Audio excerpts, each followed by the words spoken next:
મહાનગરપાલિકાનું તંત્ર અને એનો વહીવટ એટલે વાહ રે વાહ, કારણ કે 1.5 કરોડ લગભગ 1.30 કરોડ રૂપિયા ખર્ચવામાં આવ્યા છે. શેના માટે? માત્ર એક કેલેન્ડર બહાર પાડવા માટે. અને આને જ લઈને હવે રાજકારણ ગરમાયું છે. કોંગ્રેસનો આરોપ છે કે પ્રજાને દબડાવી અને ટેક્સ વસૂલ કરવામાં આવે છે અને આ ટેક્સનો આ રીતે દુરુપયોગ કરવામાં આવે છે અને મળતિયાઓના પેટ ભરવામાં આવે છે. બીજી બાજુ ભારતીય જનતા પાર્ટીની જ્યાં સત્તા છે એ મહાનગરપાલિકાના સત્તાધીશ જયમીન ઠક્કર સ્ટેન્ડિંગ કમિટીના ચેરમેન કહી રહ્યા છે જૂની પરંપરા હતી અને આ જૂની પરંપરા ફરી શરૂ કરવામાં આવી છે. 15 વર્ષ પછી શરૂ થઈ છે એટલે ભાવમાં ફેર થયો છે, મોંઘવારી વધી છે તો કેલેન્ડર પણ મોંઘું થયું છે.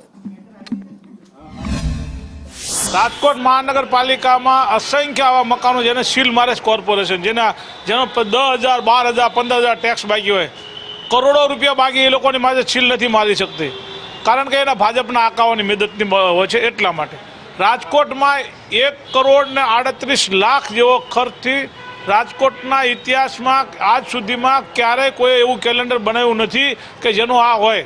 હા, એમાં જો એ લોકોને જાહેરાતો એટલી બધી આપવી પડે છે, કારણ કે નરેન્દ્ર મોદીની જાહેરાતથી માંડીને ભૂપેન્દ્રભાઈની જાહેરાતથી માંડીને રાજકોટના તમામ પદાધિકારીઓના ફોટા કેમ આવરી લેવા, એના કેમ કેલેન્ડર બહાર પડવા અને કેમ ફાળવવા એની આયોજન કરી રહ્યા છે. રાજકોટમાં ટેક્સમાં લોકોને જરૂરિયાત હોય, નાની ડાયરી દરેક રાજકોટના ઘર દીઠ પહોંચાડે, એક ઘર દીઠ પહોંચાડે. 20 લાખ કરદાતાઓ છે, 20 લાખના ઘરે પહોંચાડે તો પણ 1,38,00,000 થાય નહીં. જાતનું એમાં કશું કાંઈ ખોટું નથી થયું. 2011ની અંદર જ્યારે રાજકોટ મ્યુનિસિપલ કોર્પોરેશને કેલેન્ડર બનાવ્યા હતા ત્યારે 52 રૂપિયાનો ખર્ચ થયો હતો ને આ વખતે 102 રૂપિયાનો ખર્ચ થયો છે. 14-15 વર્ષ પછી પાછી પ્રણાલી રાજકોટ મહાનગરપાલિકાએ ચાલુ કરી છે. આ કેલેન્ડર છે મિત્રો, આ કેલેન્ડર રાજકોટના લોકોને ખૂબ યુઝફુલ છે. આપણે જોઈ શકીએ છીએ કે ઘણી કોઓપરેટિવ બેન્કો, ઘણી સરકારી સંસ્થાઓ કેલેન્ડર બહાર પાડે છે.